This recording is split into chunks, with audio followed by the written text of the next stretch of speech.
From Pacifica, this is Democracy Now!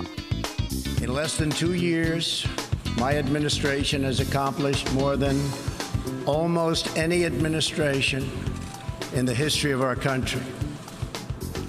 America's so true.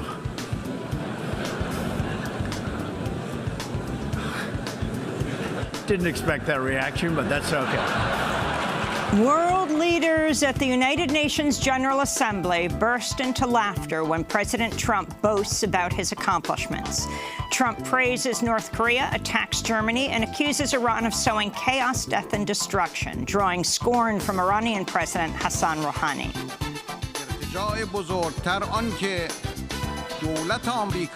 It is ironic that the U.S. government does not even conceal its plan for overthrowing the same government it invites to talks.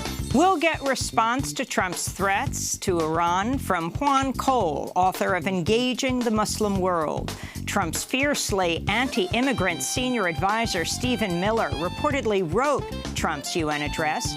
We'll speak with his uncle, David Glosser, who calls his nephew an immigration hypocrite, saying his family would not have made it to the United States if the U.S. didn't accept refugees. Then comedian Bill Cosby is sentenced to 3 to 10 years for aggravated indecent assault for drugging and sexually assaulting Andrea Constant, one of about 60 women accusers.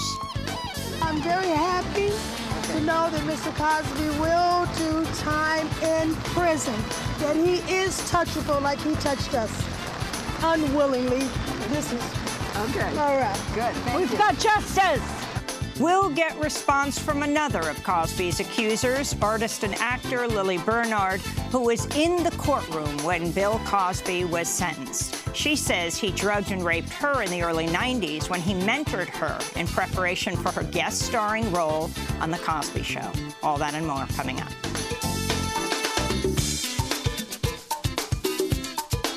Welcome to Democracy Now!, democracynow.org, The War and Peace Report. I'm Amy Goodman. President Trump addressed the United Nations General Assembly Tuesday, praising his administration's America First policies, assailing the International Criminal Court, accusing Venezuelan President Nicolas Maduro of corruption, announcing new sanctions against Maduro's inner circle, and accusing Iran of sowing chaos, death, and destruction. Many of the world leaders and dignitaries in the General Assembly erupted in laughter when Trump boasted about his accomplishments as U.S. president.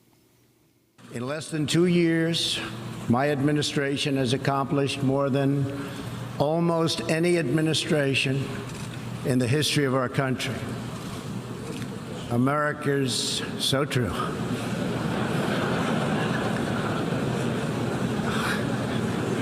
Didn't expect that reaction, but that's okay.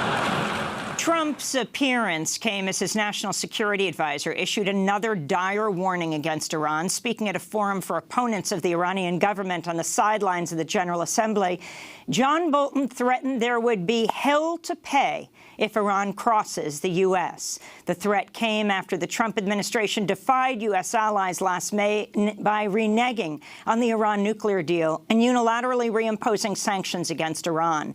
And it came as Trump claimed he'd turned down requests that he meet with Iranian President Hassan Rouhani at the General Assembly, tweeting, quote, "I'm sure he's an absolutely lovely man."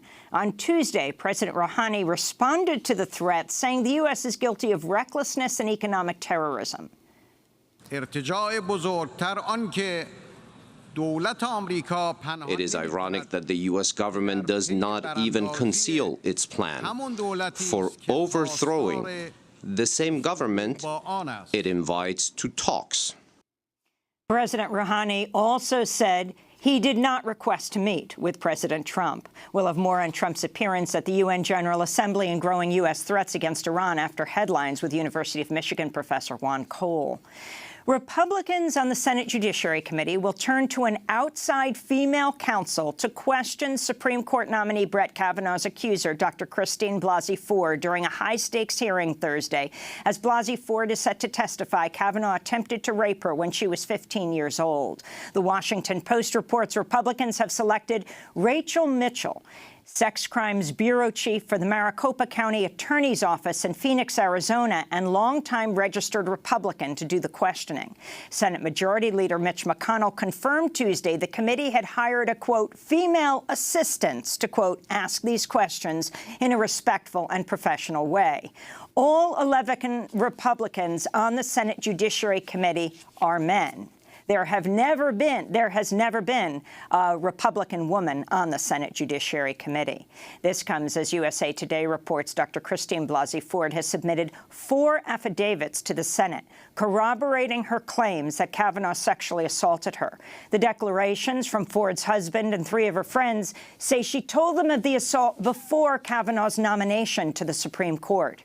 Meanwhile, Senate Judiciary Committee Chair Republican Chuck Grassley said Tuesday he would not delay Kavanaugh's confirmation process to give more time for authorities to investigate accusations by a second Kavanaugh accuser, Deborah Ramirez, who says Kavanaugh exposed himself and thrust his genitals in her face during a college party in a dorm room when they were both students at Yale University. On Tuesday, President Trump lashed out against Ramirez at the United Nations, questioning her account and saying the charges are part of a Democratic Party con game. And now a new charge comes up, and she said, well, it might not be him, and there were gaps, and she said she was totally inebriated, and she was all messed up, and she doesn't know it was him, but it might have been him. Oh, gee, let's not make him a Supreme Court judge because of that. This is a con game being played by the Democrats. Trump's attack comes as over 2,200 Yale women alumni have signed an open letter supporting Deborah Ramirez.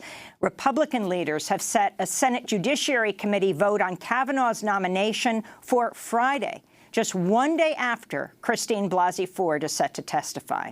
This all comes as attorney Michael Avenatti says a 3rd woman will come forward before Thursday with new evidence against Kavanaugh, and officials in Montgomery County, Maryland, are reportedly looking into a 4th potential allegation of sexual assault against Brett Kavanaugh during his senior year in high school. A Pennsylvania judge has sentenced comedian Bill Cosby to 3 to 10 years in prison for aggravated indecent assault, labeling him a sexually violent predator. After Tuesday's sentencing, Cosby's publicist and spokesperson, Andrew Wyatt, compared Judge Stephen O'Neill's sentence to the sexual assault accusations against Supreme Court nominee Brett Kavanaugh. What is going on in Washington today with Judge Kavanaugh is part of that sex war that Judge O'Neill, along with his wife, are a part of. In April, a jury found Cosby guilty of 3 counts of aggravated indecent assault for drugging and sexually assaulting Andrea Constand, one of 60 women who've accused Cosby of sexual assaults dating back decades. Constand's was the only case still within the statute of limitations. Another Cosby accuser, Chelan Lasha, spoke just ahead of Cosby's sentencing. He ruined my life at 17 years old. He took away my future, my financial, everything about me, and lived his life on over and over and over again with no regards. And I think he needs to pay for what he's done to everyone. I have nightmares about it this very day, and I want them to go away, just like him. Later in the broadcast, we'll speak with another of Cosby's accusers, Lily Bernard. In the Gaza Strip, hundreds of Palestinians held a funeral Tuesday for a man who was shot and killed a day earlier near Israel's separation barrier with the besieged Palestinian territory. Gaza's health ministry says 90 others were injured after Israeli forces used tear gas and live bullets to disperse Monday's protests. Palestinians in the Gaza Strip have been protesting since March 30th under the banner of the Great March of Return. Since then, Israeli forces have killed at least 174 Palestinians and wounded over 18,000 others. Tuesday's funeral came as the World Bank said in a new report Gaza's economy is in free fall and collapsing due to Israel's 11-year blockade of the Palestinian territory. The report found youth unemployment in Gaza is about 70%, adding, quote, a situation where people struggle to make ends meet, suffer from worsening poverty, rising unemployment, and deteriorating public services such as health care, water, and sanitation, calls for urgent, real, and sustainable solutions. Argentina's central bank president resigned unexpectedly Tuesday, just 3 months after taking the post. Luis Caputo's departure comes as President Mauricio Macri attempts to win a loan from the International Monetary Fund in exchange for harsh austerity measures. Those measures have spawned massive protests against Argentina, including a 24-hour general strike this week that idled airports, shut down public transportation, and halted other sectors of the economy. This is protester Delfina Grinstein in Buenos Aires.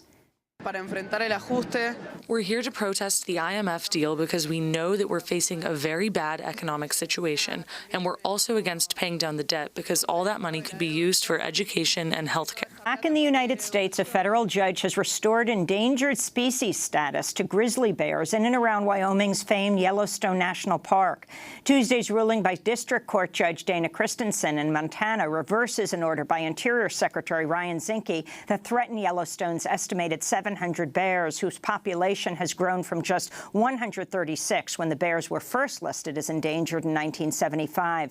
Zinke's move would have allowed for the first legal grizzly bear hunts in decades.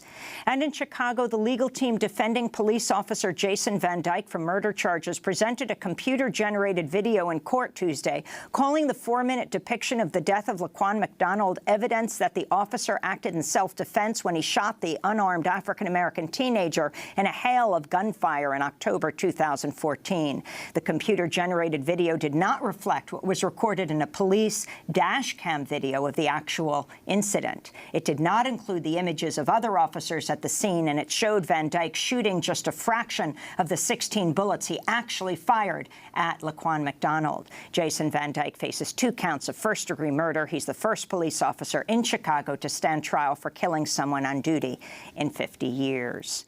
And those are some of the headlines. This is Democracy Now!, democracynow.org, The War and Peace Report. I'm Amy Goodman. And I'm Juan Gonzalez. Welcome to all of our listeners and viewers around the country and around the world. President Trump has repeatedly attacked his political opponents by saying the world is, quote, laughing at the United States. But on Tuesday, as he addressed the United Nations General Assembly, many of the world's leaders laughed at him when he boasted of his administration's accomplishments. In less than 2 years, my administration has accomplished more than almost any administration in the history of our country. America's so true.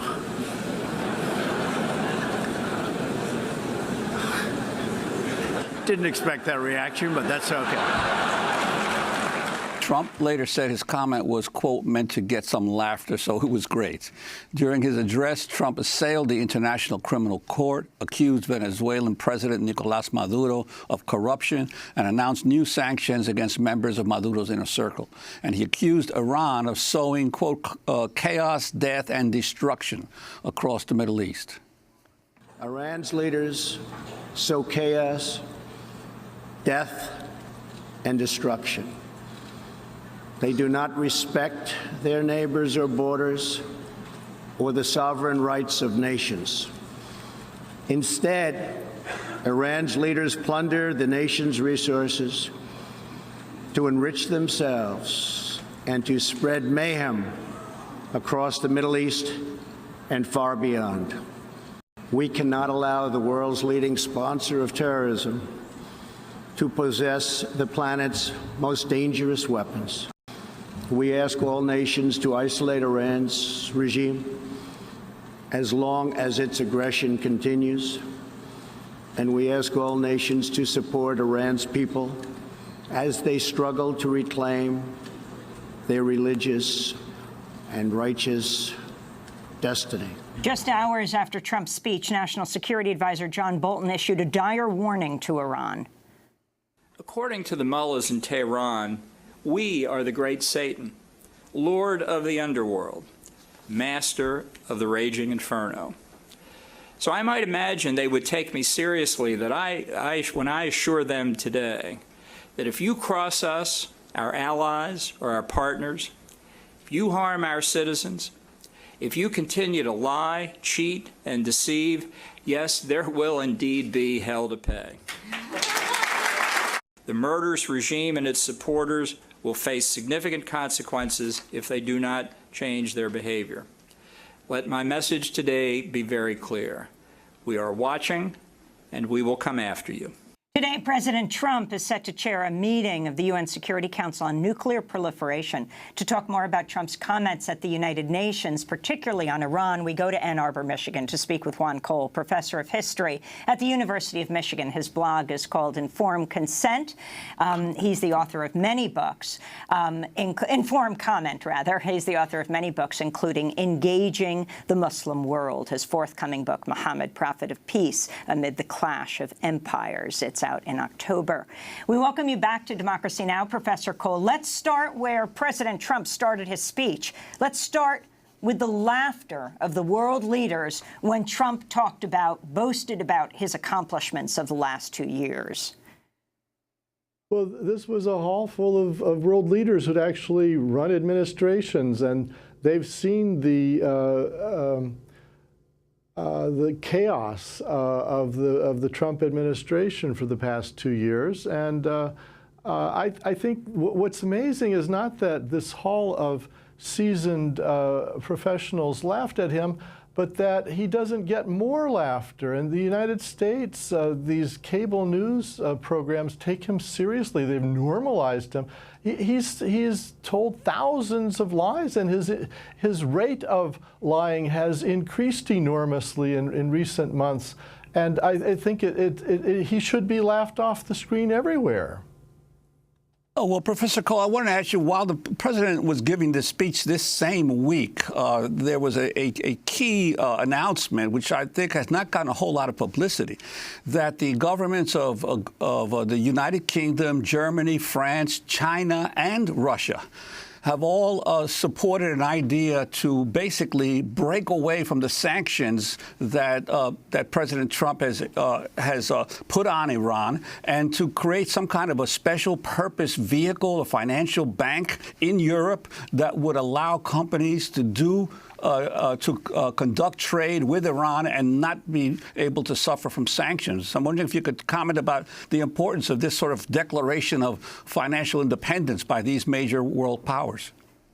Well, I think in some ways, Juan, it's the one of the more significant developments in the relationship of the United States to Europe since the end of World War II.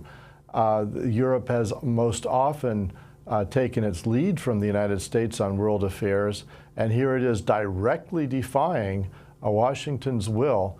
The U.S. Department of the Treasury is the instrument used by administrations to impose sanctions, and those sanctions can be imposed on trade that is conducted in dollars or through U.S. banks.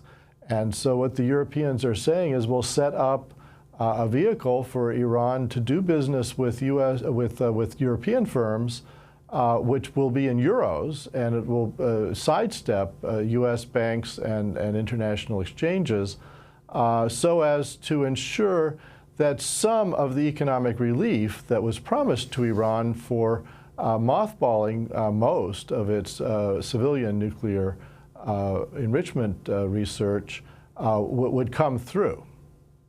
I wanted to go back to Iranian President Rouhani speaking at the United Nations General Assembly, suggesting the U.S. under Trump has adopted a Nazi disposition. He didn't mention Trump by name.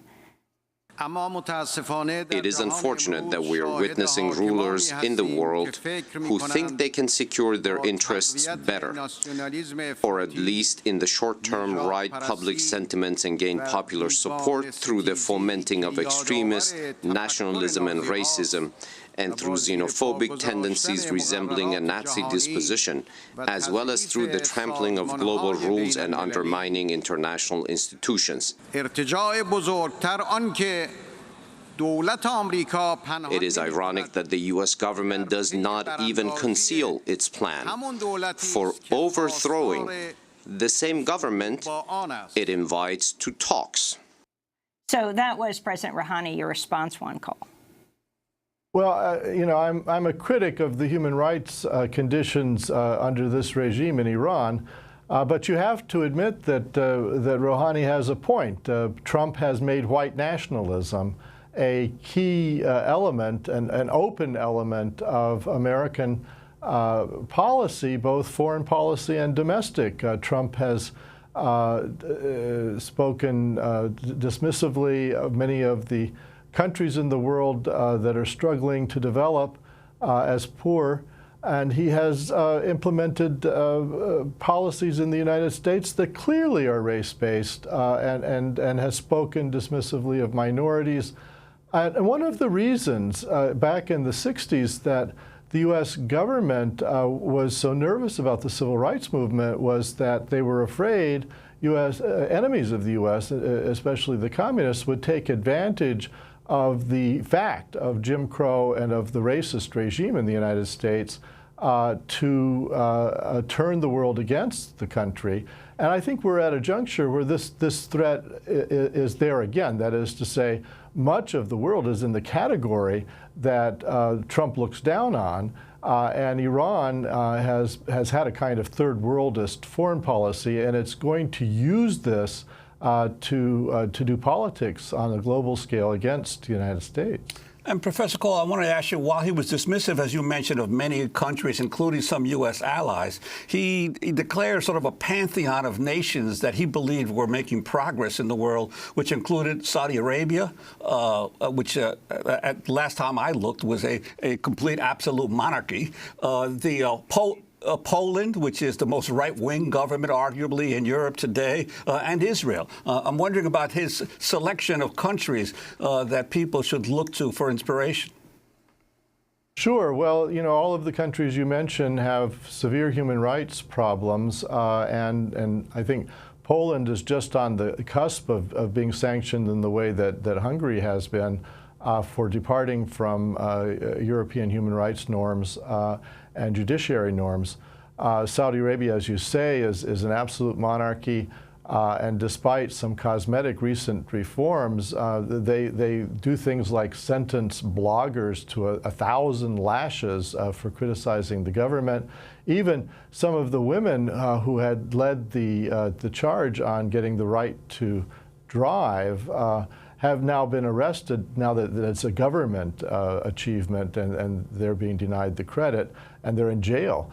So yes, I mean, Trump exalts these right-wing tendencies. Poland has a very strong anti-immigrant policy, which is part of what Trump admires about them. And it all is, you know, if it's not Nazism, it's certainly racial superiority of what Trump would, you know, categorize as white people. Early Tuesday morning, President Trump tweeted, "Despite requests, I have no plans to meet Iranian President Hassan Rouhani. Maybe someday in the future. I'm sure he's an absolutely lovely man." Well, later Tuesday, in an interview with CNN's Christiane Amanpour, Rouhani denied Iran had requested a meeting with Trump. Not this year, nor last year. We have never made such a request for a meeting with the President of the United States. Of course, last year, from American officials, we received 8 requests for a meeting. And I did not see that as being an appropriate meeting, as I do not see it as being appropriate now. And a meeting must take place at a time when that meeting can serve a purpose, can be beneficial, can serve the benefits of both countries. But under the current conditions, when it comes to a meeting and dialogue, I do not see it as beneficial nor appropriate, but you should ask him who made such requests. So here is Trump saying that despite, you know, Iran's repeated requests, and President Rouhani is saying we made no such requests this year or last year. But talk about the significance of this, Juan Cole, as President Trump declares he's going to have a second summit with North Korea, his relationship with Rouhani and what this means for even places like Syria. Well, it shows the dangers of having somebody who's frankly unbalanced as the President of the United States. I mean, he lies. He's a pathological liar. Everything that comes out of his mouth is a lie. And to have somebody at the helm of the country who consistently tells these falsehoods is embarrassing. It's very obvious that the Iranians don't want to meet with him and never have wanted to meet with him because they had spent all of 2014 and 2015 negotiating this nuclear deal, and they finally had a breakthrough. They had an international agreement. It's a deal not with the United States, but with the UN Security Council, plus the European Union represented by Germany. And Trump violated that treaty. He withdrew from it and has put the United States on a war footing with Iran, to the extent that members of his administration are openly admitting that they are the great Satan. We always took that as an insult. John Bolton seems to enjoy the epithet. So, of course, the Iranians don't want to meet with Trump. And what good would it do does he want to renegotiate the deal? This already has taken years and years of diplomacy, and Trump just withdrew from it. And why wouldn't they expect him to withdraw from the next deal?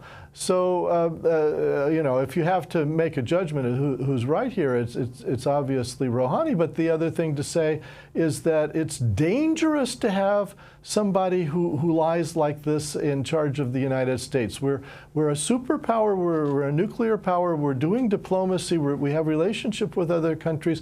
This can go to war. We want to thank you, Juan Cole, for joining us. Professor of History at University of Michigan. His blog, Informed Comment, online at juancole.com. Author of many books, including Engaging the Muslim World. His forthcoming book, Muhammad, Prophet of Peace Amid the Clash of Empires, is out in October. When we come back, the man who's credited with crafting President Trump's UN address, Stephen Miller, will speak with Miller's uncle. Stay with us.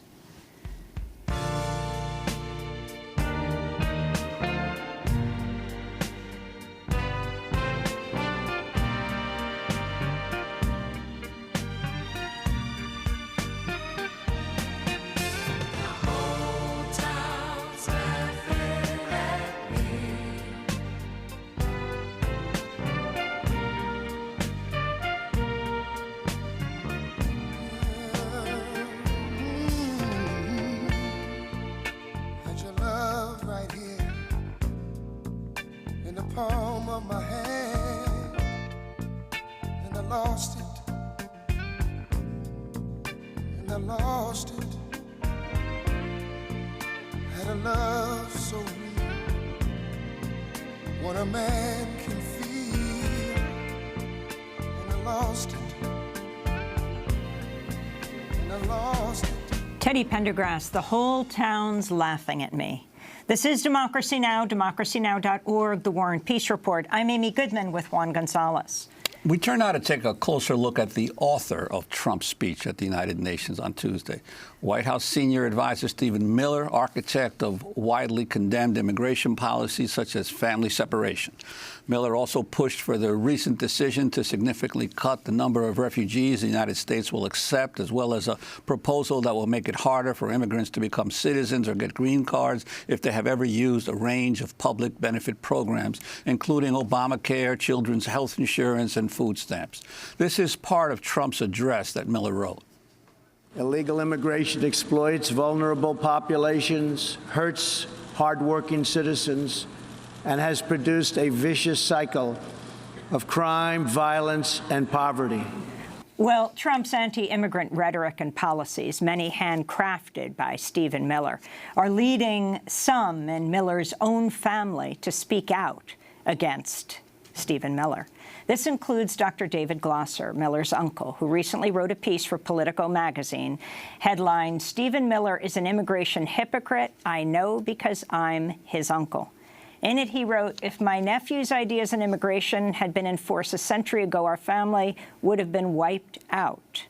For more, we go to Philadelphia to speak with Dr. Glosser, a retired neuropsychologist and former faculty member at Boston University School of Medicine and Jefferson Medical College, now works as a volunteer with refugees in Philadelphia.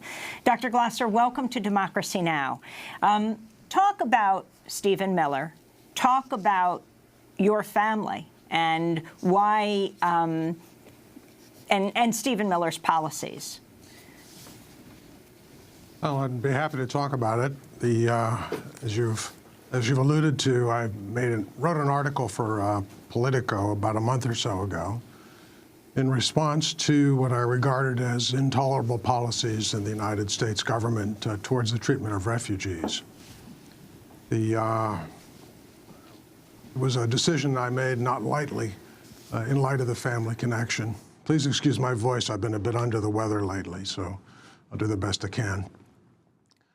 So I made the decision to write this article for two main reasons. One was to make it clear that our family stood for the rights of asylum seekers and refugees, and also because the policies which are being advanced by the Trump administration in terms of refugees, in terms of the management and the treatment of refugees, represent a significant danger to American citizens as well, since it entails a serious attack on democracy. We see here now that American law and policy are being officially made on the basis of race or religion, national origin, ethnicity. This is a great danger to American citizens as well as to the refugees. If today it becomes normalized in political discussion to be able to make laws and regulations on the basis of this nature, then it exposes all of us to danger of being targeted next. Today it's them, today it could be you, it could be me, it could be anybody. And Dr. Glusser, have you had occasion to discuss with your nephew some of these policies at all? And is your sense of his direct involvement in shaping them? As I've made clear with other interviews and with my publications, I've only met Stephen Miller perhaps 10 times throughout his childhood, and the last time I had a meaningful discussion with him was probably 5 years ago. So I don't have any insight into this, nor has he specifically discussed anything of this nature with me. What I know about Stephen's positions on immigration, migration, and other policies are entirely from his public persona. Can you talk about your own family and what would have happened to your family if the immigration policies that Stephen Miller is pushing for were in place when they came to this country? Well, that's a pretty simple question to answer, and one that is not uncommon. My family originated, at least as far as we can trace, from an area of the former Russian Empire, which is now in the country of Belarus. Our family, my great-grandfather and his family, we believe had been there for a couple of hundred years until the early 1900s. My great-grandfather and his family were dirt poor, lived in a hovel in a tiny townlet of Antipol. They're basically subsistence farmers and traders. Lots of children, some of whom survived into adulthood, some of whom did not. In the late 1800s, early 1900s, the Tsarist regime made it a point of public policy to ramp up persecution of Jewish people living in what was called the Pale of Settlement. This took the form of organized attacks by state-sponsored troops, the Cossacks and so forth, as well as encouraged and unpunished attacks by gangs and other rabble-rousers. So the atmosphere of anti-Semitism was extremely strong. My grandfather, Sam, in fact, as a child, lost an eye in one of these attacks. Not too long thereafter, my great-grandfather, his name was Wolf, made the decision that there was no real viable future for them in that part of the world. And so in 1903, he took passage, he scraped up enough money to take passage on a ship to the United States, where he followed his older brother. He and his older brother did sweatshop work and peddling fruit on street corners in New York City until they were able to raise enough money to bring over the balance of the immediate family. That happened in 1906. The family prospered. We settled in western Pennsylvania, in my hometown of Johnstown, Pennsylvania, which was a burgeoning iron and steel center at the time. And we developed a business which ultimately was listed on the American Stock Exchange, and which hired thousands of people over the years. And Dr. Glasser, what kind of immigration restrictions existed at the time when your family came, in terms as refugees fleeing those conditions in their home country? Well, the United States essentially had no serious immigration laws at all until roughly 1882, when the Chinese Exclusion Act was put into place. And at that time, as now, immigration policy in the United States was determined to a great extent upon on labor needs and on racial preferences. After the Chinese Exclusion Act, the next major immigration law had to do was in 1924. The American firsters of the day, who described themselves in that way, were essentially had adopted a nativist position, saying that the only real Americans were those that were already there, white Americans. And they wanted to reduce the number of immigrants coming in entirely, and they wanted to bar immigrants from certain regions and from certain countries. So in 1924, the Exclusion Act of those years essentially barred Catholics from Southern Europe and from Ireland, and Jews from the Russian Empire. Accordingly, the 74 members of our family that had decided earlier not to come to the United States or were unable to go, when war broke out in Europe in the late 1930s, they were unable to come to the United States. We couldn't bring them over. And in our family, there were 74 members that we could trace. None of them survived the war. They were all wiped out, murdered, exterminated. There had been 5,000 Jews in the town of Antipol at its height. At the start of World War II, there were 2,000. After the war, there were 74 who survived. So it's not a theoretical question, what would have happened to the family? It's a real question about what did happen to the family. And the answer is they were all murdered. They had no place to go. Nobody would take them.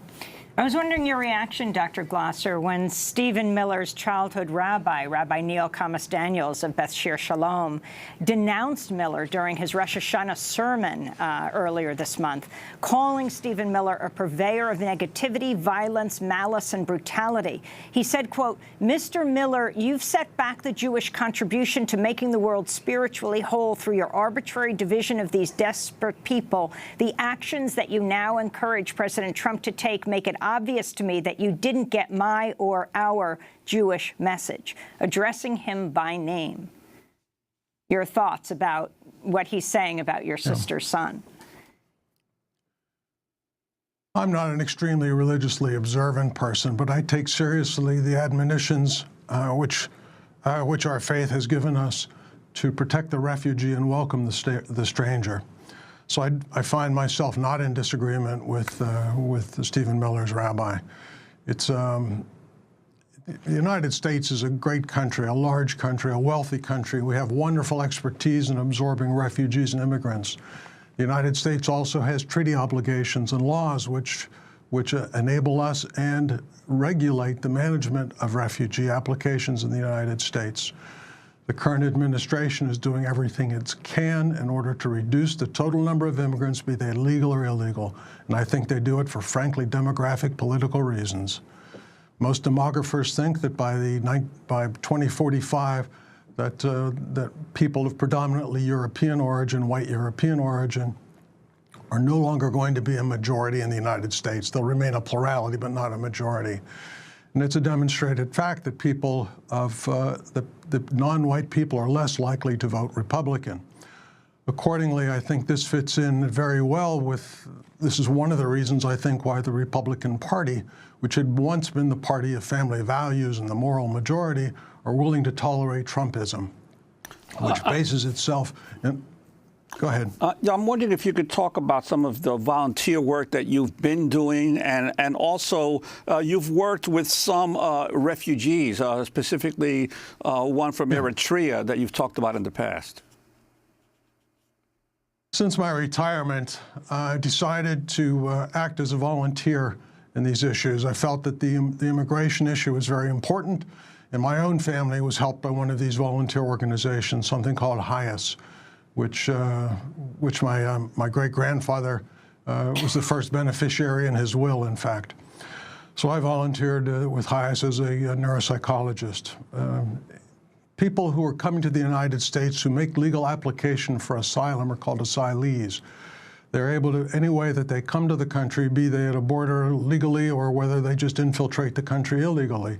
People who report and ask for asylum are, according to American law, are allowed to do so and must have a hearing. Part of what they have to do, according to U.S. law and UN, and the United States is also signatory to UN Commission rules and treaties. Part of what they, according to our laws, part of what they have to do is they have to demonstrate that they have a reasonable fear of persecution if they remain in or return to their country, persecution or danger. Now, people like the gentleman in my story, Joseph, who was grossly tortured and mistreated as a child soldier, as a child conscript in his home country of Eritrea, and managed to escape with his life. Upon his exit from Eritrea, they don't provide him with a certificate documenting that he'd been the victim of torture and persecution. So when he gets to the United States after his 10-year journey, he's got to make the case that he has a good reason to be afraid of going back to Eritrea.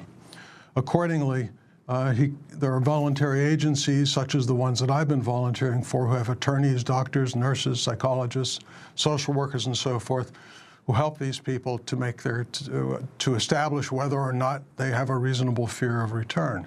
So physicians and psychologists, and in my case, a neuropsychologist, will listen to the story and see if there's evidence that people have suffered persecution, torture, and the like, both for the physical and as well as the biological, as well as the mental scars that may arise. Do you see your work as a kind of atonement for your nephew, Stephen Miller? No, not at all. I don't have any obligation to atone for anybody else's sins. To the extent that I enact atonement, it would be for my own faults. Did many I see this as part of my duty as an ethical human being and as an American citizen. Did many of your family members agree with you? Did people in your family want you to come forward? It's an interesting question. Prior to this, I had been writing and speaking on the subject to some degree, but various members of my family implored me to seek a wider audience so that our name not be associated with these policies.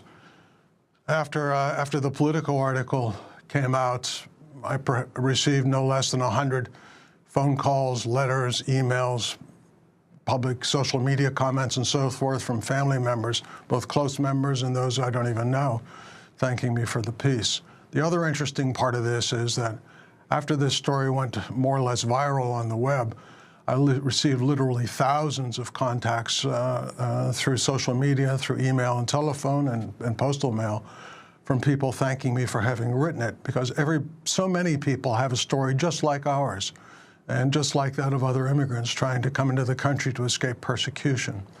The thing that really surprised me was I had expected a flood of trolls and negative comments and death threats and the like. As a matter of fact, there were only 4 or 5 people who were frank white supremacists and frank admitted Nazis and KKKers and white supremacist types who trolled me. Which, other than that, though, out of the many hundreds and thousands of people, there was a tremendous wave of support. I think people are looking for some sort of how shall we say, a moral clarity on the subject, so that they not be associated with acts like the imprisonment of these 2,500 or 3,000 children at our borders. Well, Dr. Glasser, we want to thank you so much for being with us. Dr. David Glasser is uncle of Stephen Miller, the senior aide, well known for his anti-immigrant views to President Trump, who, among other things, it's believed crafted Trump's UN speech yesterday. Dr. Glasser, retired neuropsychologist, former faculty member at Boston University School of Medicine and Jefferson Medical College. We'll link to your piece at Politico with the headline, Stephen Miller is an immigration hypocrite. I know because I'm his uncle. Dr. Glasser works with refugees now in Philadelphia. This is Democracy Now! As we turn to continue to look at immigration.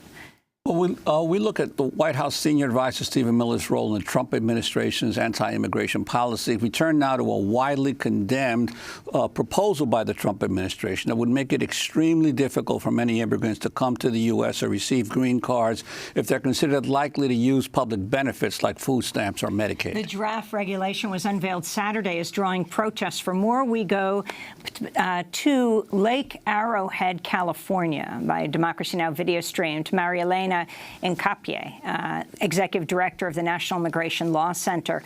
Marielena, welcome to Democracy Now! Can you just focus on this latest proposal by the Trump administration? After last week, they floated the proposal to cap the number of refugees to an all-time low that we haven't seen like this in decades in this country. Yes, thank you. Good morning, Amy and Juan. Yeah, this is just the latest radical extremist anti-immigrant attack against families by the Trump administration. And as you mentioned, it's been drafted by Stephen Miller. He has talked about this being the issue that they believe is going to excite their base for the November elections. What this will result in is basically an expansion of the public charge definition, which has been used in our history to exclude people like Jewish refugees, including Catholics from Ireland and Italy. And here we are concerned about this proposed rule, which could affect millions of people in our country, children, their families, who are basically trying to make ends meet. How we live our life and how we contribute to our families and our communities should be how we're judged in this country, rather than what we look like and how much money we have. This is basically a wealth test about who belongs in this country and who can come to this country. And Marielena, could you be specific in terms of what the regulations would entail? Because, as you mentioned, there has been a public charge stipulation that a person cannot have more than a majority of their income from government sources. But now this is being changed to almost any kind of support from government sources. Could you talk about that?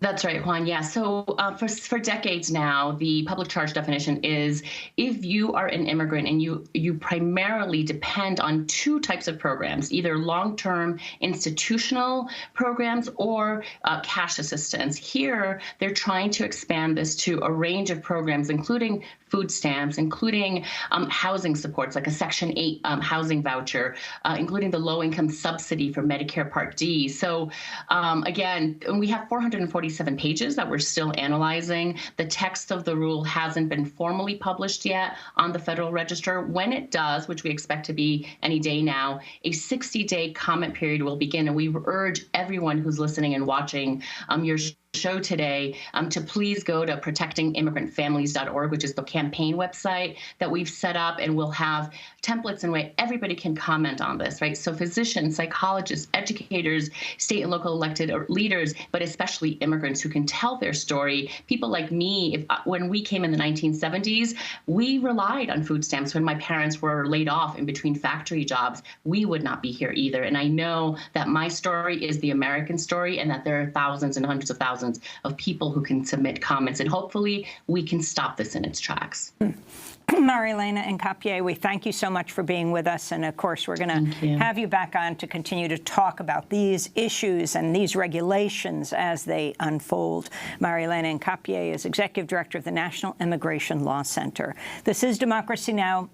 When we come back, the sentencing of Bill Cosby. We'll talk about it in 30 seconds.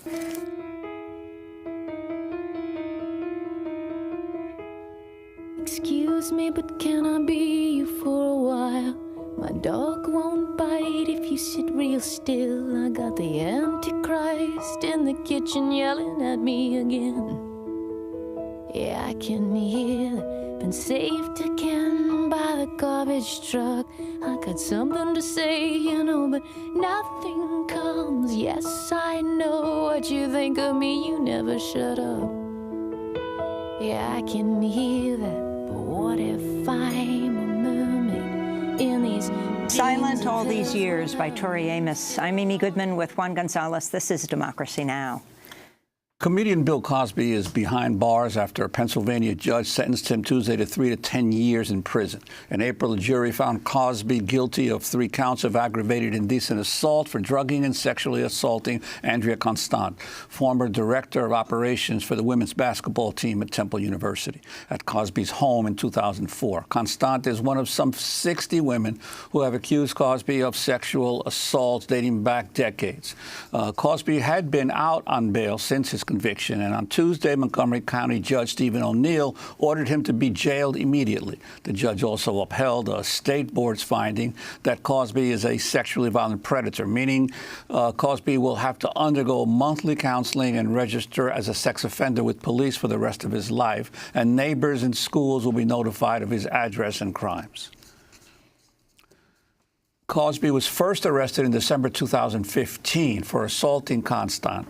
The first trial in 2017 ended with a hung jury. During this trial, the judge allowed 5 additional Cosby accusers to give statements. This is Shalon Lasha, who testified that Cosby sexually assaulted her in 1986.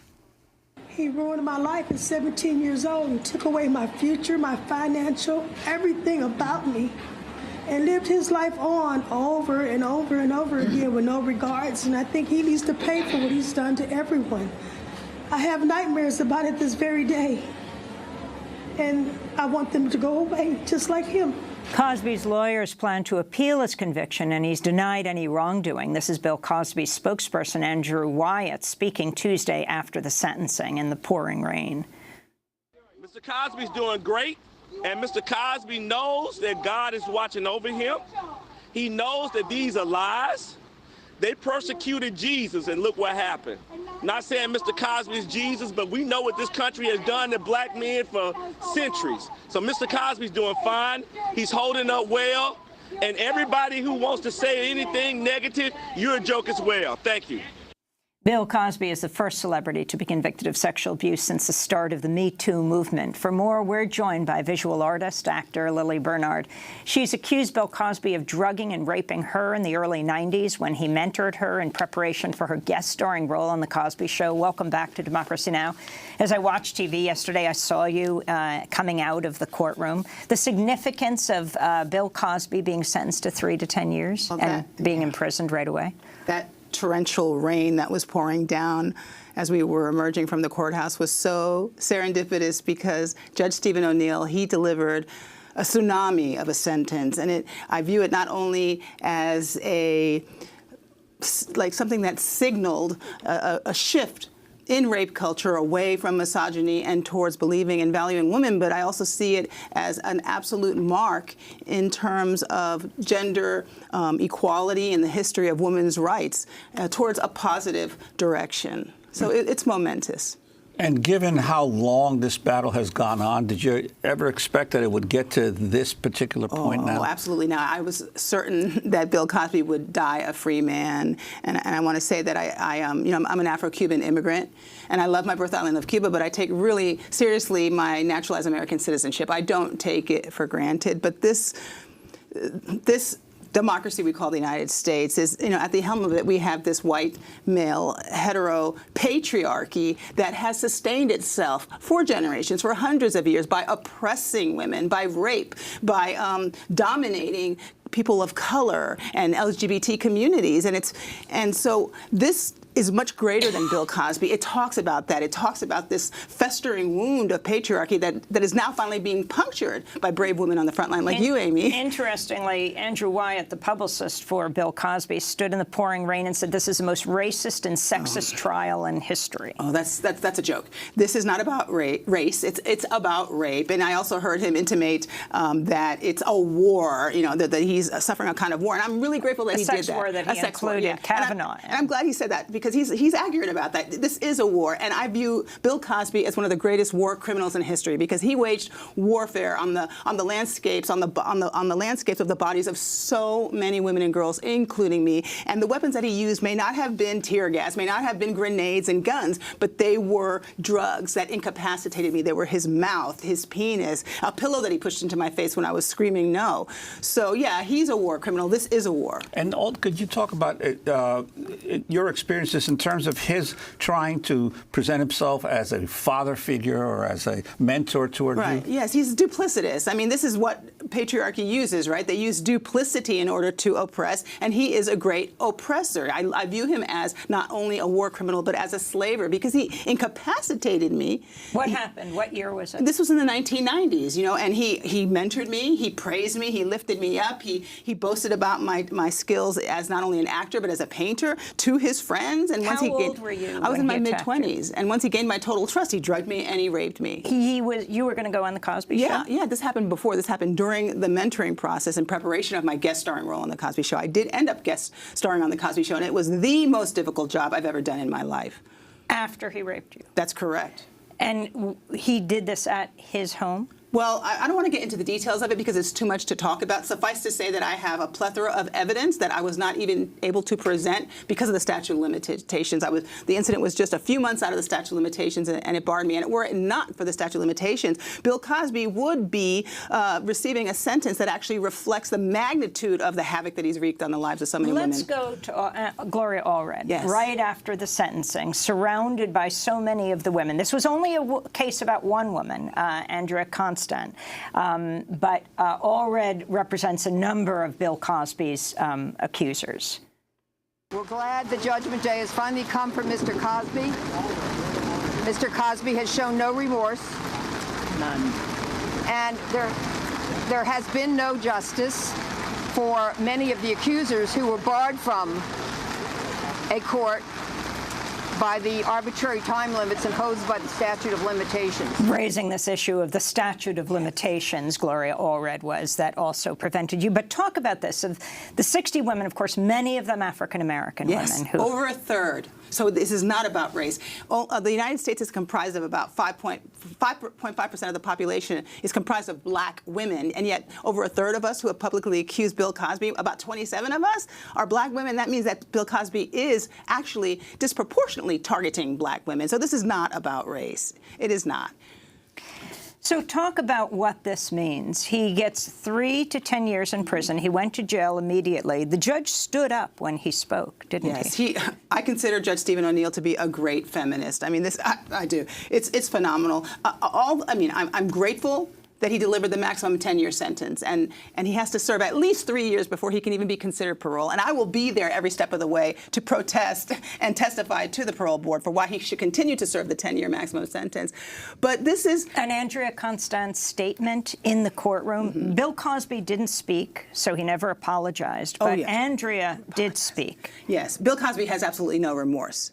And if he continues to show absolutely no remorse, it's not likely that he will be paroled in 3 years. I mean, he's not a stupid man. He's a masterful manipulator. He's an extremely intelligent serial rapist, and he'll probably figure out that in 3 years, if he wants to get out of those bars, then he's going to have to, pretend to care and confess. Your reaction to Cosby's spouse calling for an investigation of the judge? That's not the only thing she's done, right? She's also paralleled us to lynch mobs. You're talking about Camille Cosby. I'm talking about Camille. She has paralyzed us, the victims of sexual assault, to lynch mobs. She has been verbally attacking females, and many of whom are black women, and just lumping us up with thugs who murder, racist thugs, white supremacists who murder innocent people. And then they paralleled Bill Cosby to Emmett Till, and now they're paralleling Bill Cosby to Jesus Christ. I mean, this is not only blasphemous, it just shows the profundity of their depravity. We just have 10 seconds, Yes. but what this means for Andrea Constant. You, as women, stood together during this trial. Yeah, Andrea Constant is the Joan of Arc in the war on rape. She has an outstanding family who has just held her up with tremendous strength and unity, and I just think she's going to go down in history. Judge O'Neill said to Andrea Constant, "You took her beautiful young spirit and crushed it. No one is above the law. No one should be treated differently or disproportionately," he said to Bill Cosby. I'm Amy Goodman with Juan Gonzalez. That was Lily Bernard.